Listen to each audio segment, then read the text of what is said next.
Okay, okay, we'll work through it, and I'm gonna try to do my best to see if I can put up my volume. How's that sounding? It's all right. All I right, can, okay. I can hear you enough. Okay, all right, okay.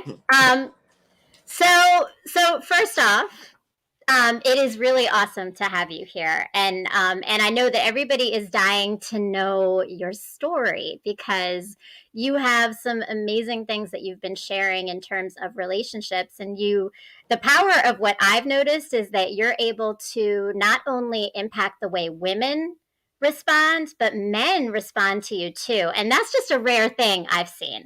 Is that anybody's content that can affect and really impact both men and women is pretty powerful. And it says a lot. So I got to ask you, was there a moment or like a moment in your life that ignited this whole desire for you to share your wisdom about relationships? Well, if you wanna get like go back further than Meme King, um, there was a period of time in my life where I wasn't the best man.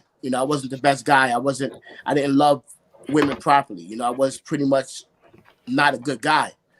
And and before Meme King, back in about I'm gonna say 2010, I decided I had broke a woman's heart. I had really hurt someone who really cared about me. She really loved me. Like she was what society likes to call what we call ride or die. Like she was a ride or die Mm. woman, and I didn't treat her right at all. And after really hurting her, uh, I woke up one day and I wasn't happy with myself at all. Not as a man, not as a dad, not as anything. And I made a commitment to myself to want to do better. I accepted who I was at that time and said, listen, you need change. If you ever want your sons to grow up and choose and be a man, you have to lead by example. If you ever want your daughter to grow up and choose a suitor, you want to lead by example. You want her to choose a suitor like you. So in order for these things to happen, you have to be the example. So I started working on myself, and it took me 6 years. 6 years of really tearing back the layers. 6 years of getting ugly, really getting into it. Yeah.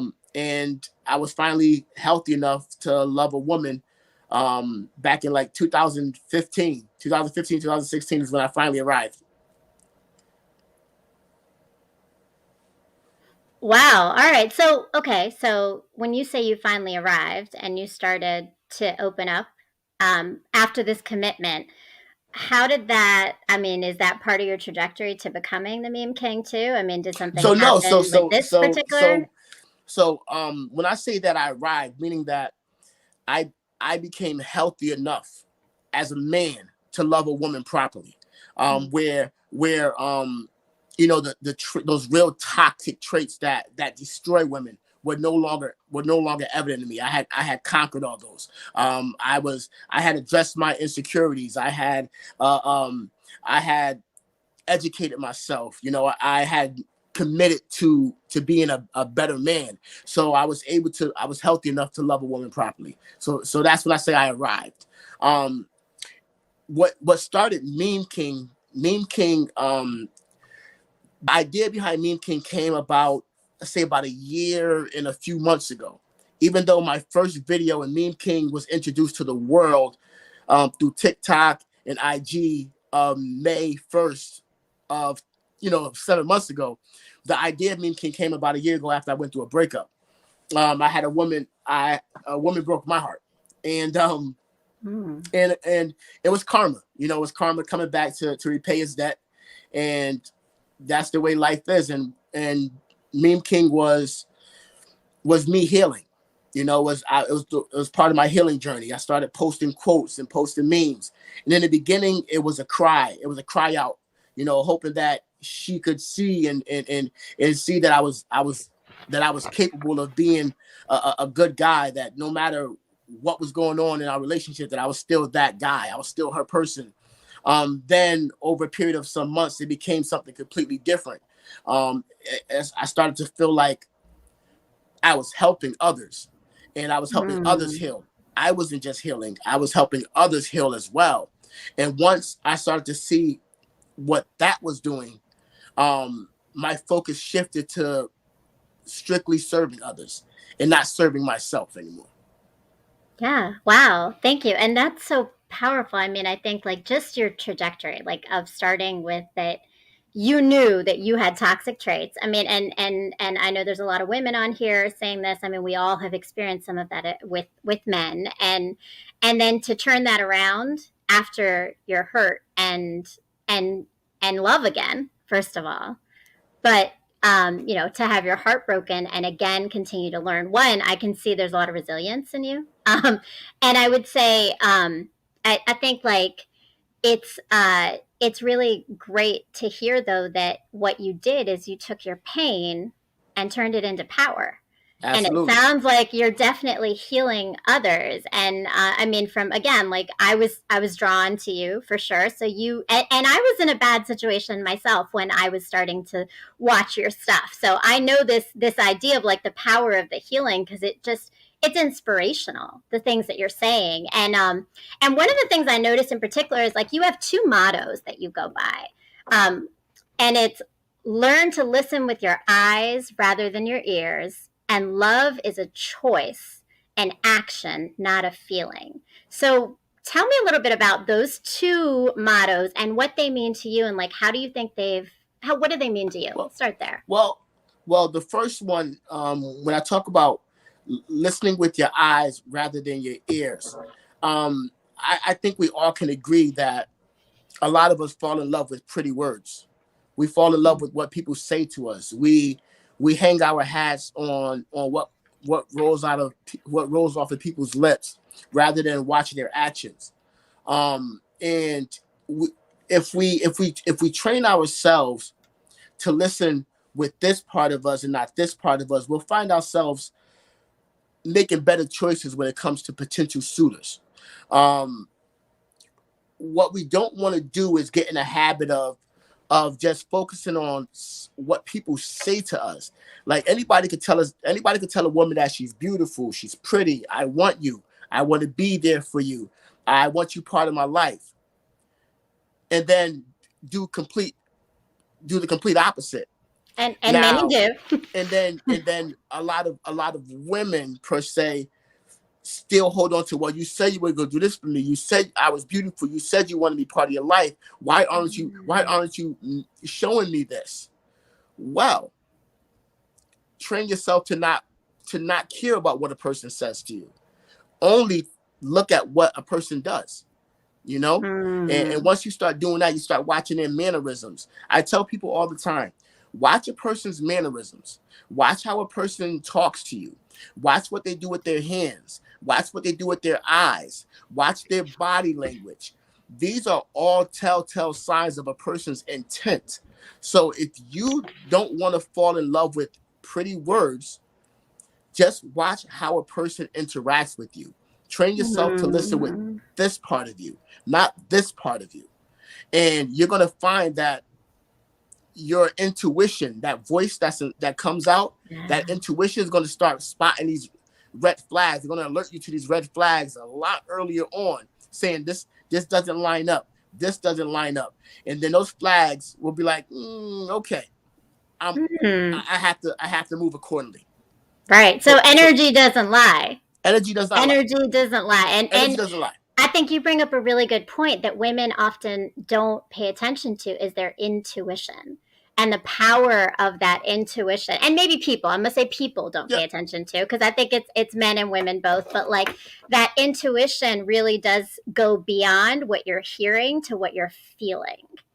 Correct. And that is really the power behind like recognizing that whole idea. I like that with Yeah. listening with And, your and, eyes. and then my other motto is that love is a choice. It's an action. It's not a feeling. What a lot of us think is that when we say I love you, that is a commitment to a person. I'm not talking about like the parenting portion, friend portion. I'm talking about in a relationship. When one person tells another person, I love you, there is a set of responsibilities that come with that statement. And those responsibilities are all actions. If I tell you I love you, that means I am going to respect you. I am going to be honest with you. I am going to treat you like I want you in my life. I'm going to make you a priority. If I tell you that I love you, my actions have to support that statement. Love is just a word until somebody comes along and gives it meaning. So anybody can say I love you, but if you're not showing me love, then it's not really love. And a lot of people think that, well, it's just a feeling. I feel this strong, intense emotion for this person. That's love. No, those are emotions. You feel happy, you feel joy, you feel excitement, you feel butterflies. Those are all emotions. Love itself is an action. Love is a choice. I choose after I gathered all this information about a person, something clicks one day and I'm like, wow, I don't want to be without this person. I might want to build a life with this person. Now I'm choosing this person to try to do that with. That becomes love. Love is the choice, it's the action. I love that, and it's kind of like a contract, right? So love is a contract, a responsibility of the actions you're going to be doing to Yes. maintain that constant connection. Because it's work. Love is work. Oh I yeah. think that's for sure something I've seen from a lot of the things you say is that it's not like it's one and done. You got to work on it. But going back to the idea of the two things you lifted up, right? You got to be listening with your Yep. eyes to do that, and there has to be a little bit of like vulnerability. It sounds like also in some of the things Yeah, you're there has to saying. yeah, of course there has to be vulnerability. But when I say love is the choice, just think about it. We're in a relationship where we've been in for some time, or we're in a marriage where we've been in for some time. We're not always our person's favorite person. There's going to be times where we don't like our partners. There's going to be time where we're like, listen, I can care less if you're in the same room with me. Why don't you go somewhere else? I'm angry, I'm upset. But we don't just leave the person, because those are just emotions. Love is the choice behind it. Love is saying, listen, even though we're not getting along, even though we're having a rough patch, I still choose you.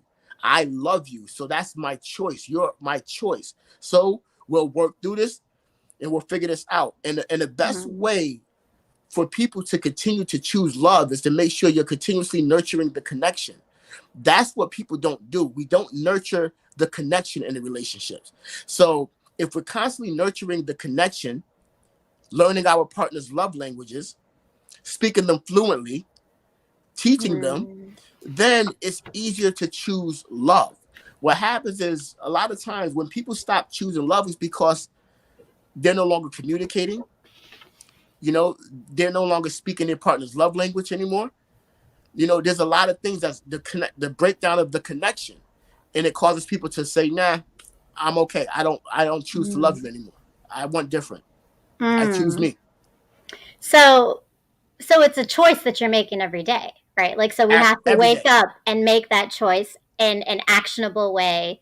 And I think you mentioned this idea of like love languages, right? So can I ask, like, as you're thinking about all of this, like how do you think, or what do you think are the toxic behaviors that start to get in the way of those two big pieces of what you're sharing? Like this idea of love being a choice, and like, what is it sometimes that, because I see this in the chat a lot. A lot of women are asking these questions, right? Of like, what do I do? Or how do I respond to the people in my life?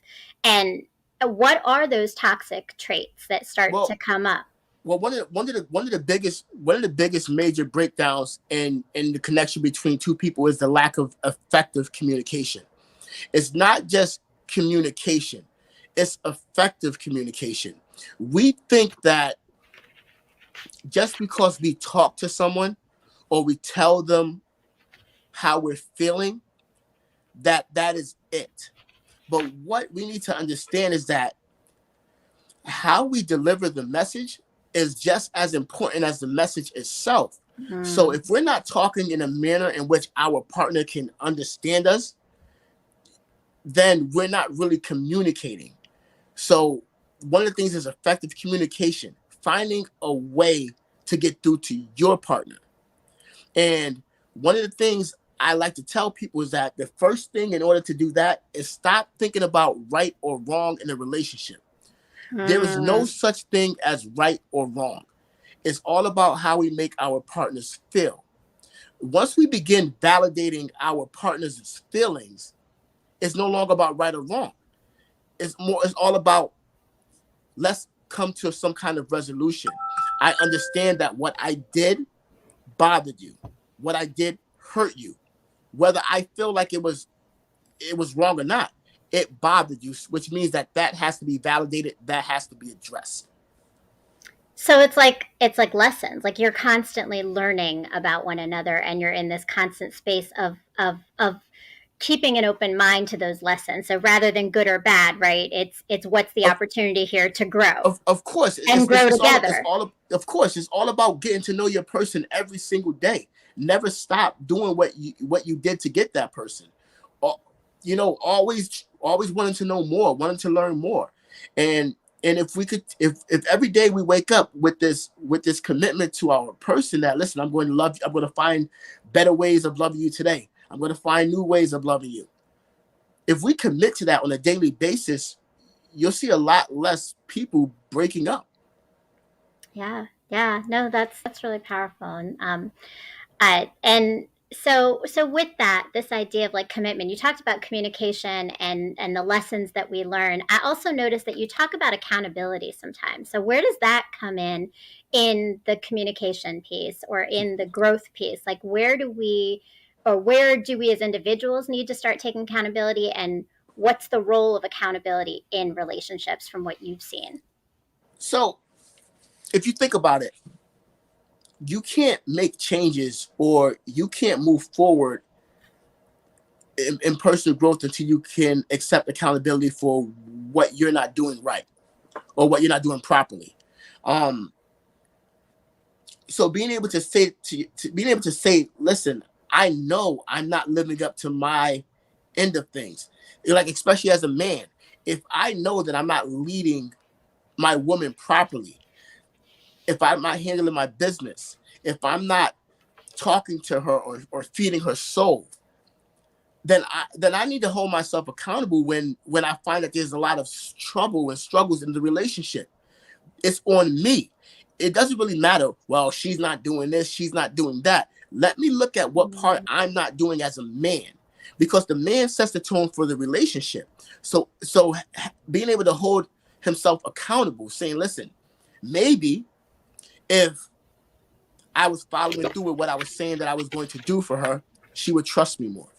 Maybe if I stop getting so upset and pissed off and letting my pride get the best of me and just calm down, have a level head, and listen to what she's trying to say, tell me, maybe I can hear her differently. Mm. So we have to start holding ourselves accountable. Like me in my personal life, I try to hold myself as accountable as possible.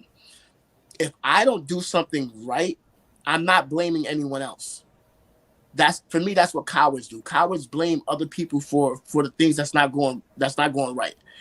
I look at what I'm not doing. If I have a relationship that's a failed relationship, I don't look at what the other person did per se. I look at what parts I didn't do, what part I played in the Mm. demise of that relationship. I focus solely on what I didn't do right. I can't control what somebody else does or what they do or don't do. I can only worry about me. No, yeah. And I think so you were just mentioning like men, right, have take that accountability, right? But the truth is like women do too. And I've seen you talk about this. If you were to say the accountability that women also need to take when it comes to how we approach those dynamics and relationships, what would be some of those pieces that you think are important for women to So yeah, recognize? so when it comes to, so what I found, like in my personal life, dealing with women in my personal life, a lot of times, a woman will say, a woman will want to talk to you, and you know women are naturally more emotional. So a lot of times there's no real settling. It's like, I'm upset. They wait till they're upset, and then they start rambling off what they want to talk about. This is bothering me. This is this. This is this. This is this. And what happens is a lot of times it's hard for a man to process all that at one time. If you told me what was going on a while ago and not wait till 5 or 6 different things happen, and I could address the issue a while ago before it became 5, 6 different issues, it's easier to process. And a lot of times too, if you think about it, when a woman says, I'm trying to communicate with you, I'm trying to talk to you, she has to hold herself accountable for, how are you doing that? Are you yelling at me? You know, are you pointing fingers and saying, I'm not doing this, I'm not doing that, you said you were going to do this? A lot of times a person will get defensive. It's easier if you just tell your partner how you feel. Like, listen, I feel as if I'm not being heard. Like, I feel as if I'm talking and I'm not being heard, or I feel as if this isn't working for me. When you start talking about how you're feeling, then your partner has no choice but to address what your feelings are. But when you say, you're not listening to me, you're not hearing me, it'll make a person want to get defensive. So women have to hold themselves accountable for how they're communicating their needs to their partner as well. Yeah, and that I feel statement, that's really powerful, right? Because I think that's the difference of what we tend to want to do is say, you did this to me, and it's your fault because you did this to me. So the accountability piece is taking it back and being like, no, but I feel like these are my emotions. I own my own emotions. I'm just sharing them with you. And that's definitely like an important thing to do. I'm also wondering though, if some accountability, and I don't know if this is something you've seen, but like is about boundaries, because sometimes with women, we allow things to happen that we could have not allowed to happen had we seen what we need to do different. And I will say, I've seen some posts that you put up where you do guide women to be like, yeah, but what's your role in this, right? Like, so where do you see boundaries coming in for women? Well, like, what is it that we need to do? Well, number one with women, you have to know what your boundaries are in the first place. Understanding what your boundaries are, what works for you, what does not work for you. Then you have to willingly enforce your boundaries. Enforce them. Do not be afraid to say, this is not okay with me. I am not okay with this. I am not okay with how you're treating me. You need to do better. And then more importantly, never compromise your boundaries. So if you know what your boundaries are, you're enforcing your boundaries, you're not compromising your boundaries, a man has no choice but to do right by you, or else you're not going to accept anything less. And if that's not the man for you and he's not doing right by you, then you know, right? Like, because Exactly. someone who doesn't respect your boundaries doesn't respect you. Exactly. Like you could tell how much somebody really cares about you when you enforce your boundaries with them. So say more about that. How do you, like, what is it that women or people, right, need to understand about that idea of like how much they care about you through the way they respond to your boundaries? Yeah. So for example, if you have a man in your life who, let's take something simple. You like someone who is not flirtatious or talking to other women. You don't like that. Whether, let's say it's on social media, you say, listen, I noticed that you're liking all these women's pics. You're liking all these women's posts. You're always like, I don't like that. For me, that's not okay. A good man is going to say to you, okay, maybe I don't see anything wrong with that. It's just social media, but this doesn't make you feel good. So I won't do it because it's bothering you, and you are my priority. You're my person. So if this bothers you, I'll stop it. Now the other guy will say, this is just social media. I'm not doing anything wrong. You need to address your insecurities. You need to worry about this. I'm not going to stop doing what I'm doing. You got to, no, I'm not doing anything wrong. Now, She has to make a choice. She knows it's not okay with her. That is her boundary. She's been clear about it. If he does it again, she has to make a choice. Do I accept this behavior, or do I say this is not going to work for me because you're not respecting my boundary, and move accordingly? So respecting boundaries is a little bit like putting your ego to the side. You So have to put your ego. a man who's willing to put his ego to the side respects your boundaries. If the man is not willing to put his ego to the side, he's not respecting your boundaries, and that's your indication that this isn't really worth your time. Absolutely. It's not gonna end the way you want it to end. That's Absolutely. for sure. Listen, a man with too much pride can never have a healthy relationship. Nah. Ego is look. I write about that. Let go of your ego is a serious thing, right? Like There- you got to there- let go of your ego. Listen, there's something I've been saying for years. Pride has destroyed greater men than myself. Whenever I find myself getting prideful, egotistical, or getting, self-absorbed with a certain situation, I remind myself, pride has destroyed greater men than yourself. So I use that to self-regulate, because even I get prideful at times. Right. I mean, and I think all of us do. All of us have that ego in us. It's how do we regulate it? That's a great point, right? So I really appreciate. Like, I think that this is what your fans want. They want to know your advice and your info, and I really appreciate that you shared so much of that. But I also want to know a little bit more just about you personally, Okay. because this is the intimate conversation. So in all of this process, what have you learned about yourself? Through just and not just meme king, but I would say from like where you started this journey of like healing yourself to healing others. I mean, what I've learned that I still struggle in certain areas. um I've learned, like, in full transparency, I still feel like I'm working on some toxicity within myself, which is, I struggle with intimacy. And I've been working on that for the last, say, 8-10 months. Is that not physical intimacy, but emotional intimacy? Like, I have trouble allowing someone to truly come into my, I have trouble allowing people in. And I fear betrayal more than anything, because I'm an empath, and I pick up on everything. Again, I've also trained myself to listen with my eyes, not my ears. So I'm processing so much information at one time about the other person, that it's hard for me to meet people who are genuine.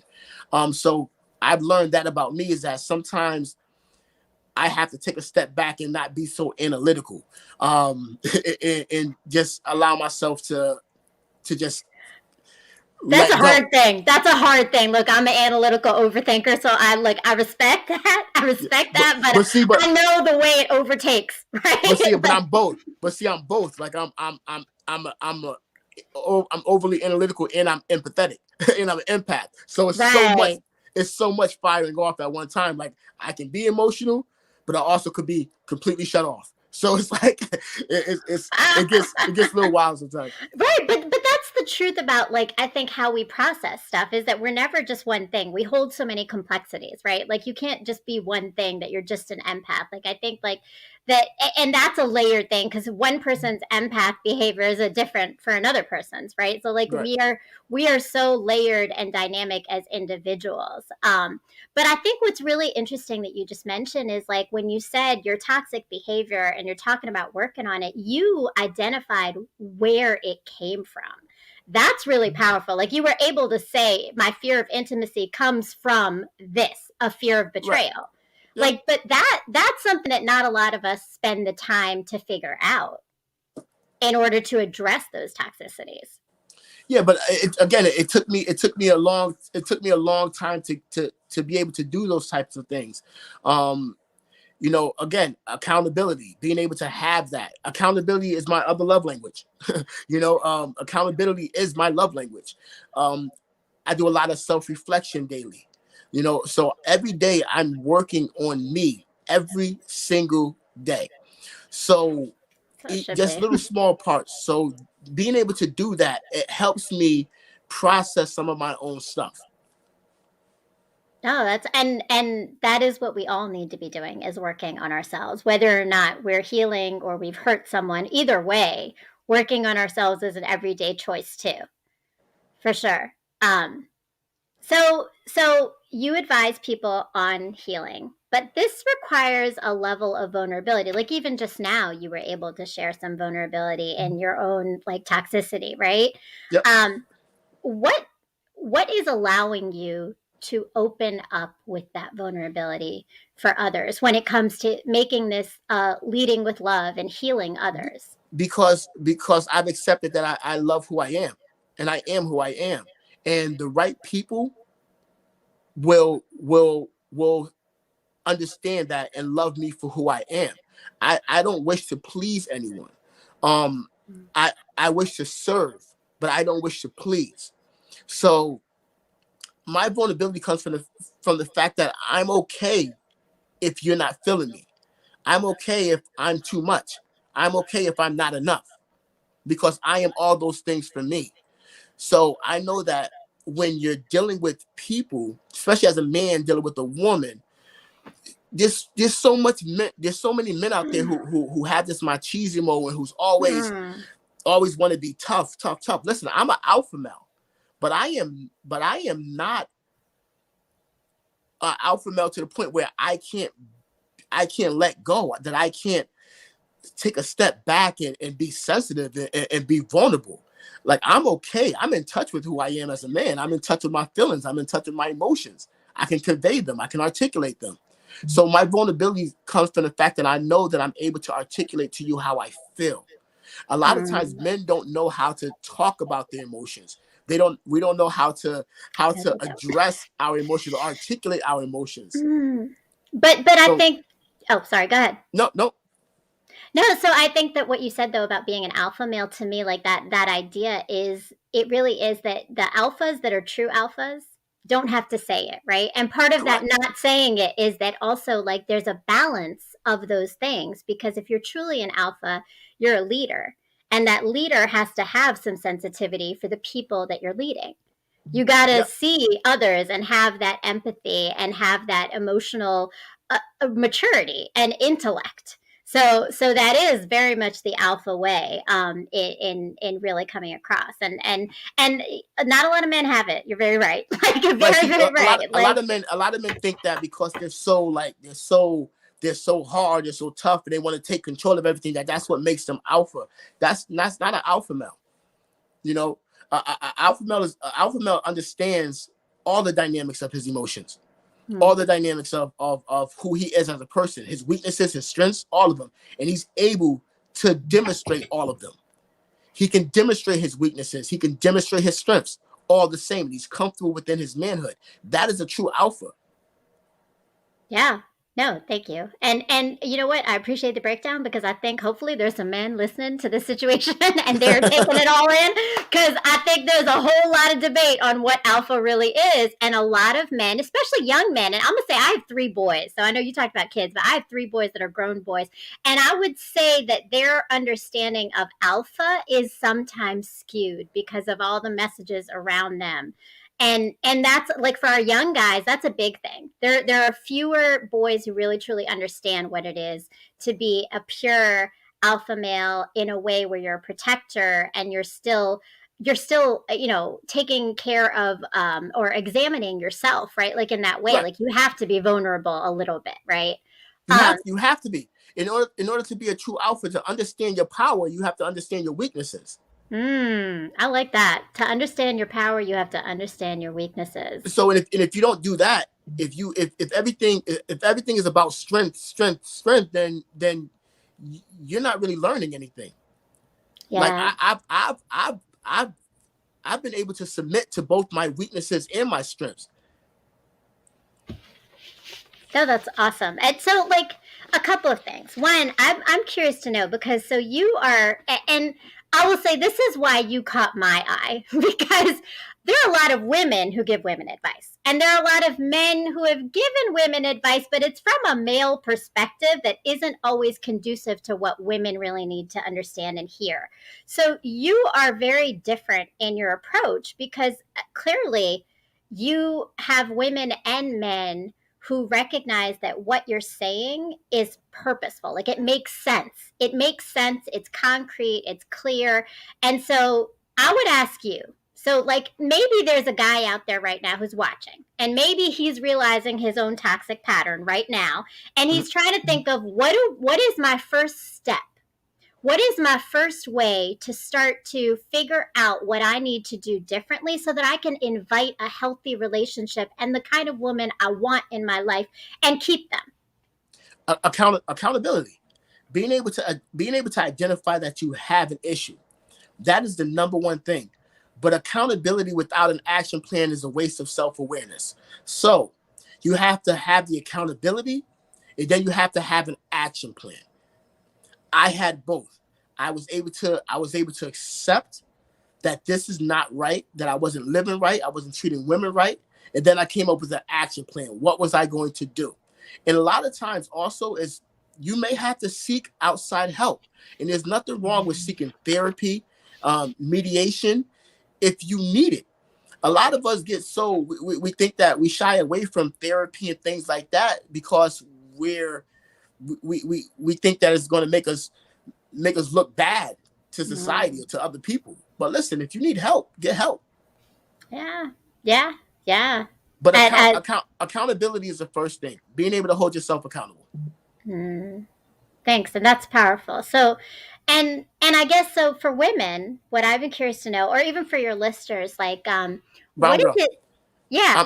I am on 10%. I need to grab my charger. All right. Okay. You go grab your charger. And while you're grabbing your charger, I know we got some chats coming up. So we'll do some question and answers maybe after that. So you go ahead and grab your charger. Give me 5 minutes. And we've got some commercials we can throw in, I think, right now. Hi, my name is Maria, but you are soon going to know me as Brown Girl Interrupting. And what I mean by that is that very soon, hopefully, you're going to be following my blog. I am a writer. And I started writing because I was married, I had children, and then my life changed when I separated. And I did a lot of learning and reflecting and growing in that process of change, because change always leads us to that. And I've decided to share that with the rest of the world, because sometimes hearing that someone else is going through the same thing as you, or understanding and putting words to the feelings and experiences we're having, helps us to heal from them, or grow from them, or learn from them. And so that's what my blog is. It's writing about life, healing, relationships, parenting, dating, marriage, pain, love, mistakes, growth, and coming out whole still in all of it as a human, flawed, but always open to new things.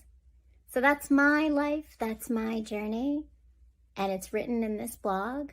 But my hope is that you are going to go to www.browngirlinterrupting.com and join and subscribe to the blog and read all about my story to help you maybe gain some perspective on yours.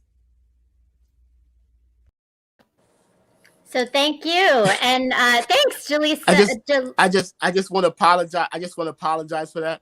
No. I had no idea my battery life was going to drain like that quick. No worries. You're good. So now we're good with our charger. And just quickly, so those of you who just saw the commercial, hopefully you go to browngirlinterrupting.com and you subscribe. Make sure there's a lot of writing in there about my healing journey. So I took the idea of pain to power a little differently than Q here, in that I was married and I write about my own experience. So hopefully that's going to help you with yours. And if you, and also, we have a spiritual healing podcast that comes on at 9:00 on this channel, as well as Better Minds Interrupting, which is right there in the podcast you can see. And we talk about the path of spiritual healing through what do you need to do to heal yourself. So definitely tune in and check us out at 9:00 on Thursday nights. All right, so Q, back to you. And I'm glad we got the phone all set. And so So before we go into the chat, I gotta ask you, what's the thing that for you really want people that watch you, listen to you, they're following you to take away? That we are all worthy. That we are all worthy, that we are all valuable, that we all have a purpose. And that until we start treating ourselves with respect, until we start learning how to love ourselves, nobody is ever going to value us. Nobody's ever going to love us until we do it for ourselves first. And since I say love is an action, we have to start treating ourselves with love first. And Yeah. once we start doing that, we're going to find that things are going to be a lot easier. We're not going to be accepting a lot of crap from people because we understand what our value is. We understand that we are worthy. We understand that we have a purpose. And if somebody's coming into our lives and they're not matching our energy, we're not staying. We're moving. And that is so true, right? Love ourselves, and that's so much a part of this journey. And for me, I would say that like one of the big things I've learned is my boundaries started to come up when I started to finally love myself the way I needed to, and I feel a difference in what I'm allowing in my life because of it, right? So thanks, and that's so important that we are all worthy. I hope everyone's walking away feeling that definitely after today's conversation. So to the chat, do we have any questions? I know we've had so many comments, and we were so like into just learning more about Q and the Memekin story that we didn't get to everything. So Cassia is saying yes or a movie. So I think that was Turning Pain into Power. Sounds like the great title for a book. So actually, so that's the title of the show that you're going to be seeing weekly from Brown Girl Interrupting. It is Pain to Power, Leading with Love. So thank you to Q because he was my guinea pig in this process of interviewing someone to learn about that. And that was awesome. So, and Jalitza says he should go on a healing tour. I will go see him. Yes, I think Well, you got a lot of here's the thing. fans. I'm working on my book, so I plan to have that done within a year. So I'm working on a shorter book, which it's going to be called the book of Q notes. So it's going to have like different my memes and stuff like that. Then it's going to be broken down into context. And then I'm also working on the novel portion of a book as well, which I have a plan for 2 years for that. 1 year for the smaller book, 2 years for the bigger book. And I would like to get into motivational speaking as well. So those are goals of mine, is to move past social. Also, I'm a brand. I do own merchandise. You know, I have a business. So, you know, there's a lot of things that I'm working on.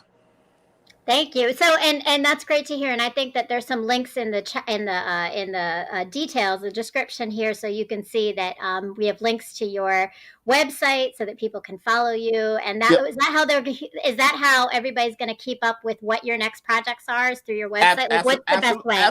Absolutely. Right now, I'm a one-man show. So, you know, as I get a little bit more, remember, I've only been doing this for 7 months now. You know, pretty impressive. So I've only been doing this for 7 months. So, you know, I'm still learning. I'm still trying to process it all. Sometimes it can get it's a bit overwhelming, you know, growing as fast as I'm growing. So right. I'm still learning, you know. Yeah. But yes, follow my journey, follow my platforms, and then I'm going to keep everybody informed of what's happening next with me. I'm always engaging with my people, like I'm with my friends, my family, my father. Like I'm always engaging with you guys. You can always look to me for that. Well, I can see it because Kay Brady says that I missed it. Oh, she said, this is why I resonate so much with you. So, and I'm seeing that pattern and theme coming up in all these chats, is that so many people are resonating with what you're sharing. And that is the power of leading with love, is because you are leading people towards loving themselves, towards understanding themselves better. So Allison says, what does silent treatment really mean? It's a good question. What are your thoughts on that? Well, it can mean a number of things. A lot of times we ignore people because we don't want to face the problem. Maybe we don't know how to face the problem. I know if you want to talk about narcissism, silent treatment is one of the biggest tools in narcissism. You know, making you want to beg for them to talk to you, making you ignoring the person so that they keep coming at you, coming to you. It's all manipulation. So if you find someone who's constantly giving you the silent treatment and you're not understanding why, you might be falling for a narcissist. Well, and does it also depend on how that silence is being used? Because if it's used to control a situation, then yes, like that's that narcissism definitely coming out. But Right. there are moments where silence is maybe about also space and internal reflection. So it Right. depends on how long, too, Right. It right? depends. Again, it depends on the intent. It's all about intent. Like sometimes, we go silent because we're trying to process. Those who have good intent, sometimes we withdraw because we just may not know how to talk, how to tell you how I'm feeling, how to convey to you what's going on. We're not there yet. So we withdraw. But if you're reaching out to someone, constantly saying, listen, like you're not talking, what's going on? What's going on? And they continue to ignore you, that's completely different. Because even though someone goes silent, you still have the responsibility to make sure your partner's okay. You can say, listen, I'm not okay. I don't want to talk about this right now. We will address this later, but right now I need time to process. Then you can retreat back into yourself if that's what's needed. But you need to be clear with your partner that's what's going on. We shouldn't leave our partners hanging. Yeah. Yeah, that communication, even if it's just a text like, "Hey, I'm just working through some stuff," right? But I'm here, right? Just letting someone know they're here. And I would say, just from my own experience, just speaking, I know you want the cue to answer, but I'm gonna just share some thoughts as a woman too, from my perspective, is that it becomes a trigger. So if you've had a narcissistic relationship and then you're in maybe a healthier relationship and you start to feel silent treatment, you have to really think about, is it a trigger from a past relationship, or is it really that this person has this ill intent? And that's again, I think, going back to what you started with, which is listening with your eyes and not your ears, because energy tells you a lot. Yep, And absolutely. your intuition, right? So I Yep. see Kennedy is in here. I just say it. LOL. Kennedy's always got some things to say on our chats. All right. And Allison says, since New Year's, oh, I've even written notes. Okay. All right. Oh, wait. Oh, are we talking about the silence? So Allison says, I'm blocked on everything since New Year's. So Yeah. so really, no response is a response. Miss Allison, this is directed toward you. No response is a response. If you have someone in your life who has decided that they want to be absent from it, and that's not what you want, and they block you on different things, that is your answer. No response is a response. Choose you. It's that simple. Cool. Choose you. Yeah. Thanks. I think that's really powerful. And that's important, right? So the silence is also a message. Correct. Yeah. Yeah. Yeah, You for may not sure. you may not have replied back to me, but I got your message. Right. I got the message. I got the message. I got the silent message, because that's certainly. And I see Better Minds Interrupting. That is my co-host, Lovely T, who is on the pod. We podcast together, Better Minds Interrupting, on Thursday nights, and she's saying they also are being passive aggressive. And I think I heard someone else say that in the chat as well. Definitely, silence can certainly be passive aggressive. Absolutely. It's absolutely those are all characteristics of being passive aggressive. Silent treatment. Yeah, you don't have to. It's all Yeah. part of it. So, But again, and when we talk about Allison herself, we talk about her situation where she's saying since New Year she's been blocked on things, no contact, silent. That's not passive aggressiveness. That's past that. right. That Yeah, is yeah, yeah. Yes, definitely, right? So hopefully, Allison, you really listened to what Q said in terms of, it definitely is choose you. Choose you, because that is someone who is not is putting their ego before you. yeah. And that's not worth it. So I saw another comment on here. I think I don't know if we can go back to that. It was a response to the narcissism. I think a Jalitza had it. So I'm waiting. I think it's gonna come back up. But as we're waiting on that and we're closing ourselves out, thank you so much for tonight. And thank you to everybody who stuck with us through TikTok and technology and this. Like this was a little bit of a first time for me and for Q, I know, right? Like, Yep. So look, and thank you, man. We made it through. And I really appreciate that you were here. You shared your story. You were so flexible, I have to say, like with all of it. I appreciate you. Thank you so much. Thank you so much for having me. Thank you for giving me the opportunity to tell some more of my story. I mean, I'm here. I'm here for everyone, All right. Thank you. Thank you so much. And it looks like Linda says this is so helpful. Okay, I don't read text that well. I don't know what I don't know. Oh, I don't know what to do. We also have 2 kids. So Allison, it sounds like though choose you means maybe just put your energy and everything into you and your kids and absolutely, and let that be over there. Yeah, you can't force someone. You can't, Miss Allison, you can't force someone to do the right thing. You can't force someone to be present if they don't want to be there. You can't force someone to be responsible. You cannot force someone. No matter how much love you want to give a person, no matter how much energy you want to put into something, if they aren't reciprocating it or they're not able to receive it, there is nothing you can do about that. So you do know what to do. It's just a question of, are you willing to do it?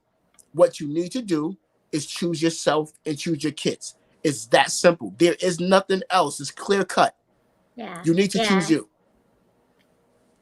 Yeah. And I'm going to tell you this for all the single moms out there. Your kids are watching you. Even for your single fathers, your kids are watching you. Always choose yourself. Period. Yeah. And it will teach them to always choose themselves. And I think, and then honestly, like I think about it, I appreciate that you said that because I think as a mother, I'm always thinking, how do I make sure that the adults I'm raising and putting into the world are not going to follow toxic behaviors in other people's lives, right? Because all we're doing is teaching our children what behaviors are okay. If we allow ourselves to put up with toxicity from a partner and our children are seeing this, we're laying the groundwork for what they're going to choose or the behavior they're going to exhibit to others. Yeah. And accept. Our children are watching us all the time. So if you're not allowing yourself to be loved properly, your children are not going to allow themselves to be loved properly, or they're going to love somebody else improperly. And that is definitely those generational curses and those toxic cycles that are passed down. So be savvy. Christina says that's it. And I think I saw some more thoughts. Better Minds Interrupting. You cannot control others, only yourself. You have to let go. Yep, Allison, exactly that. Be Savvy says, then the cycle continues. Yeah, exactly, right? So we want to break the cycles. The whole point of Pain to Power and leading with love is to break the cycles and to learn from one another through collective community. So you can definitely be following Meme King. Definitely follow him to learn. And I mean, follow me. I've got some ideas too. And come see us on Better Minds Interrupted, where we talk about spiritual healing. Salute, Mr. Jones. Salute to everyone in the chat and panel behind the works. Thank you for joining us again on this podcast. And thank you. Have a great night. And definitely tune in Thursday at 9 o'clock. Be here for Better Minds Interrupting as well. Be kind to yourselves and be kind to others. All right? Peace.